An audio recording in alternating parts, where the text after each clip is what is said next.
Bonjour, toujours en ce qui concerne les benzols, chers abonnés, chers auditeurs, nous continuons aujourd'hui avec une deuxième partie où nous allons parler des homologues supérieurs du benzène.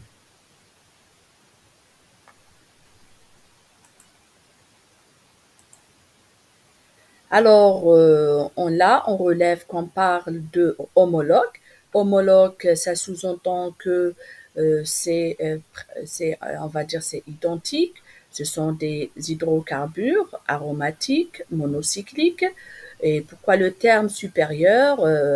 Probablement par rapport à la structure chimique qui, en plus du noyau benzénique, prévoit d'autres alkyles, d'autres substituants que nous allons détailler. Alors, il s'agit notamment dans ce cours, euh, de façon non exhaustive, du toluène et du xylène. D'autres homologues supérieurs existent qui ne vont pas être traités dans ce cours. Alors, il faut savoir que les deux substances, les deux solvants, toluène et xylène, existent dans plusieurs solvants et ils représentent les mêmes caractéristiques ou presque que celles du benzène. Ils ont, grâce à leur toxicité moindre relativement au benzène, pu substituer au fil du temps la plupart substituer le benzène dans plusieurs produits. Ils sont donc moins dangereux que le benzène par rapport à leur volatilité moindre et donc par rapport à une toxicité moindre. Alors, commençons par le toluène. Le toluène est un hydrocarbure aromatique monocyclique, je me répète, qui, en plus du noyau benzénique, va comporter un groupement alkyle, précisément un groupement méthyle, c'est-à-dire CH3, d'où sa structure chimique ou sa formule brute de C6H5CH3. Il faut savoir que le toluène a plusieurs synonymes. Il peut entre autres être appelé toluol ou le méthylbenzène et il se présente sous forme de liquide, tout comme le benzène.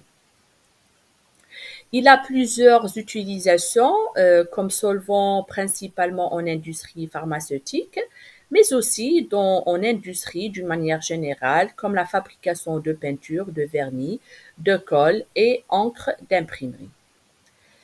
Le toluène, nous allons profiter pour parler des propriétés les plus importantes, propriétés physico-chimiques des deux, donc du toluène et du xylène. Il faut savoir, comme nous venons de préciser, ce sont des liquides transparents incolores. Alors, rappelez-vous, où le benzène, nous avions parlé d'une odeur aromatique. Ce n'est pas le cas pour le toluène et le xylène. Tout comme le benzène, les deux substances, ou plutôt les deux produits, sont insolubles dans l'eau, mais miscibles à la plupart des solvants organiques. Donc, notons ce caractère lipophile du toluène et du xylène, ce qui fait d'eux de bons solvants de graisse et de cire et résine. Passons maintenant à la toxicocinétique du toluène.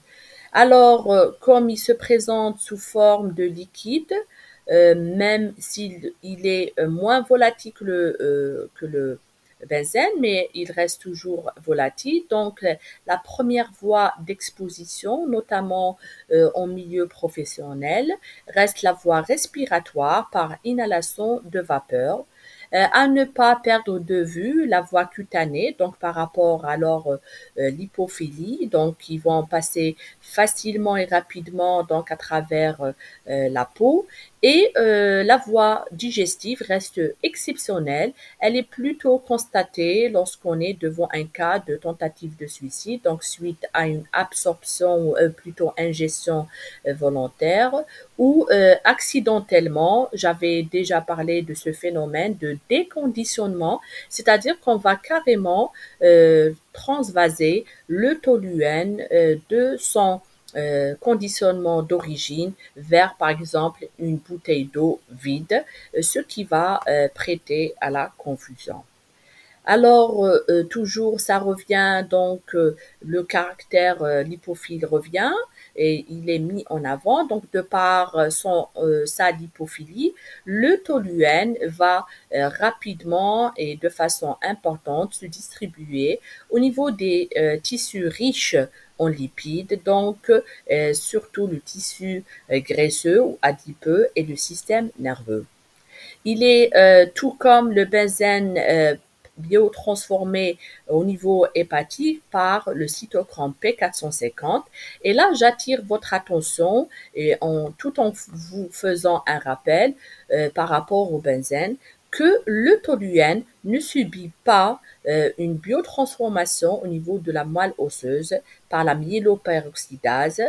Pourquoi? Ceci est expliqué entre autres par sa distribution l'absence de sa distribution dans ce système-là hématopoïétique. Alors voici un schéma illustrant et récapitulatif des différentes réactions de métabolisation de ce produit. Alors comme vous le voyez, à partir du toluène, nous avons donc une bonne fraction de 25 qui peut aller jusqu'à 40% qui va être exhalé, donc qui va être expiré sous forme inchangée. Mais cela n'empêche pas qu'une bonne partie, une partie encore plus importante, va subir une biotransformation en une multitude de métabolites que nous allons détailler ici.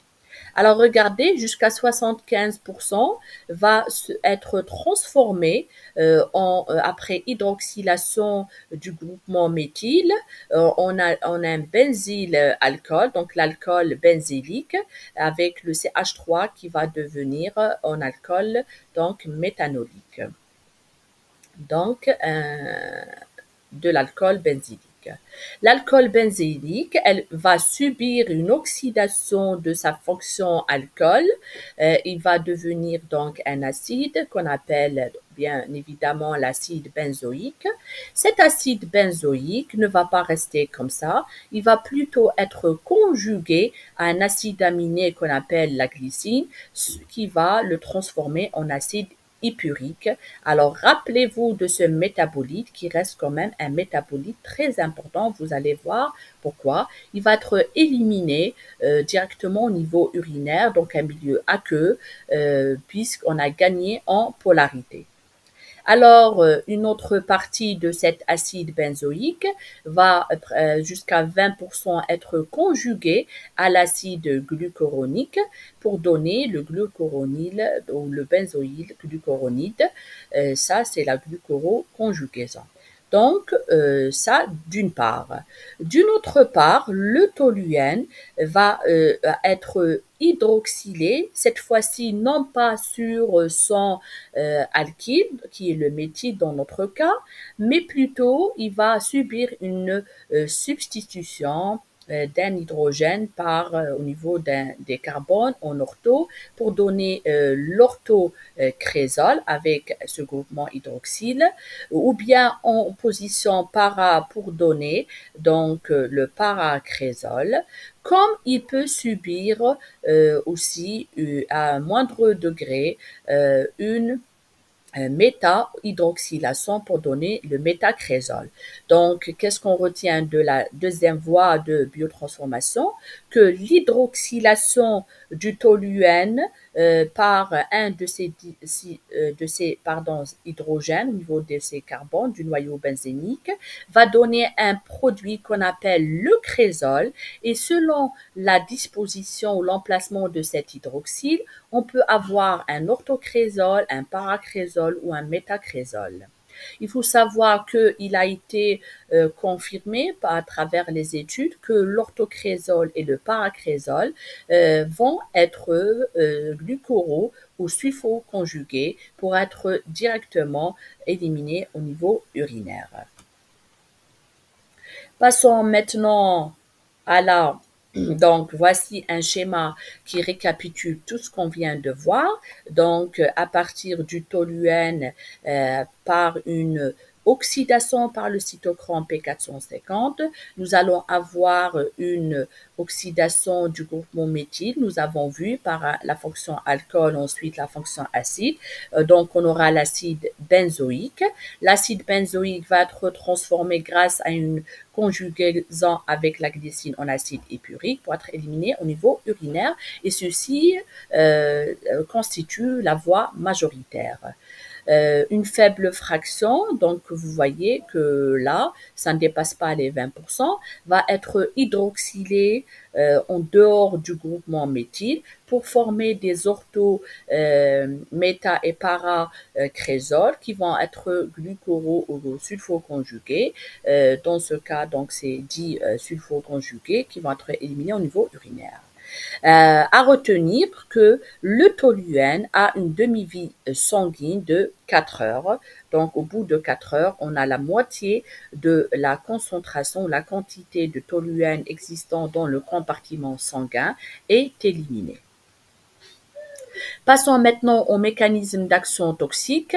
Alors, rappelez-vous, nous avons plutôt évoqué la biotransformation par le cytochrome P450 et j'ai justement souligné la différence par rapport au benzène qui fait intervenir d'autres enzymes, notamment la myéloperoxydase au niveau de la moelle osseuse. Donc, dans ce cas, nous parlons plutôt du cytochrome P450, donc c'est qui est une monooxygénase qui bien sûr, c'est un ADPH système dépendant qui va être chargé d'hydroxyler, donc oxyder ce produit-là, qui est le toluène, et nous avions justement parlé de l'alcool benzylique.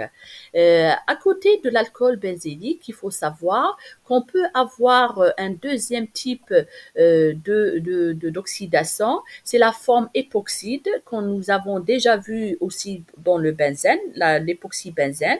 Là, on va parler donc de l'époxy toluène qui donc va être formé et là vous voyez que ce sont des métabolites hautement toxiques. Pourquoi? Parce qu'ils sont, comme je l'avais déjà dit pour la forme époxyde, une forme instable qui va essayer de se stabiliser en se fixant aux macromolécules de notre organisme, ce qui va justement engendrer des dégâts comme donc dans notre cas la cancérogénèse.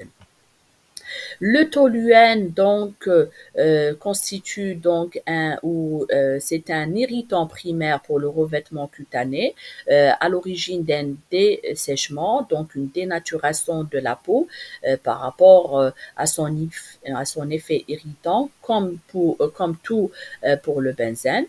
Il peut être aussi à l'origine d'un œdème pulmonaire. Et il faut savoir que la toxicité du toluène est moindre par rapport à celle du benzène et nous insistons sur la notion que le toluène n'est pas myélotoxique. Alors, passons à la diapositive suivante où nous allons aussi parler de l'effet narcotique pour qu'il peut aller de la somnolence au coma. C'est le même cas que nous avions constaté ou relaté par rapport au benzène. Nous avons parlé de la toxicité de la molécule mère qui est le benzène. Dans notre cas, dans ce cours-là, donc celle du toluène et la toxicité qui est inhérente aux métabolites toxiques. Alors, retenons l'effet narcotique ou la narcose qui peut aller de la somnolence au coma et qui est due au toluène. Alors, des troubles cardiaques, type troubles d'excitabilité cardiaque ont été décrits suite à l'intoxication au toluène, mais le véritable danger à long terme dépend de la teneur du toluène en benzène. Pourquoi? Parce qu'il faut savoir que ces homologues supérieurs contiennent des petites quantités de benzène qui peuvent varier d'un produit à un autre.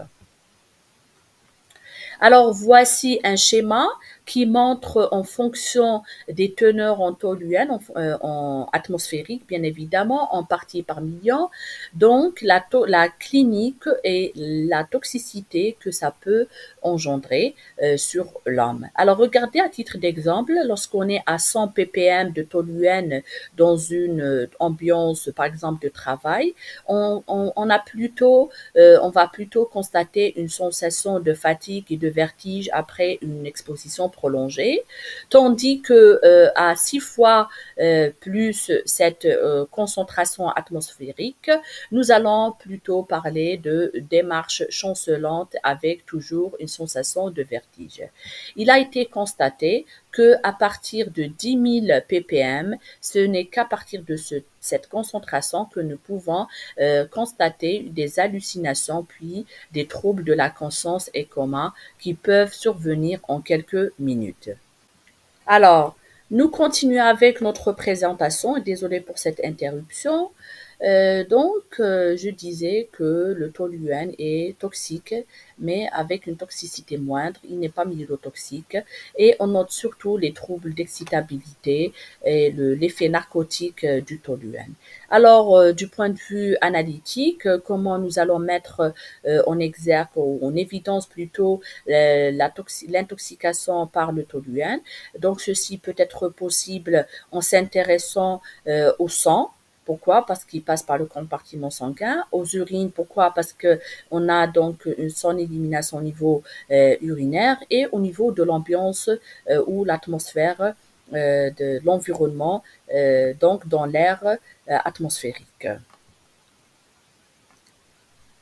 Alors, nous avons parlé d'un principal métabolite qui est l'acide épurique résultant de la conjugaison du toluène avec la glycine.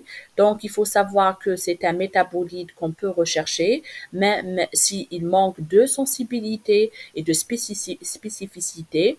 En effet, l'acide épurique peut être le résultat de plusieurs de produits ou substances ou xénobiotiques suite à leur biotransformation.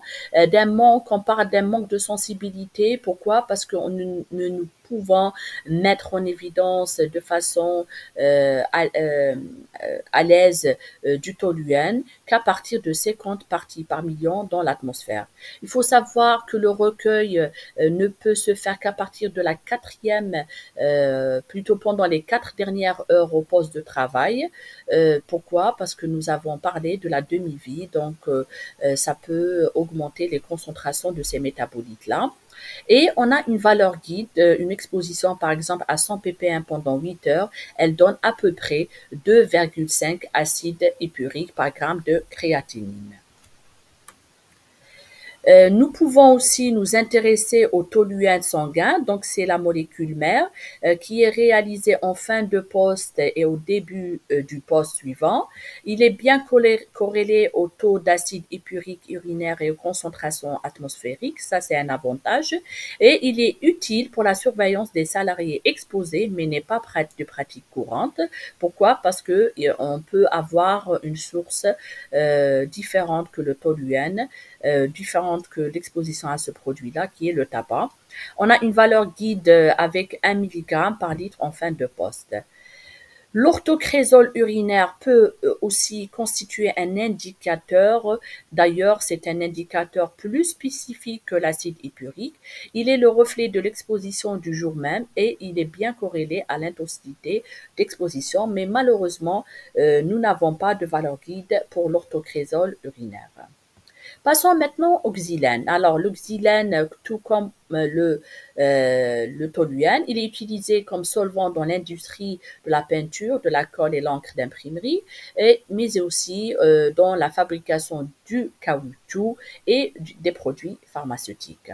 Alors, absorbé, comme nous l'avons déjà précisé pour le toluène, par voie respiratoire principalement, vient ensuite la voie cutanée. La voie digestive reste exceptionnelle, avec une forte distribution au niveau des tissus riches en lipides, notamment la graisse et le système nerveux, et une biotransformation hépatique par le cytochrome P450.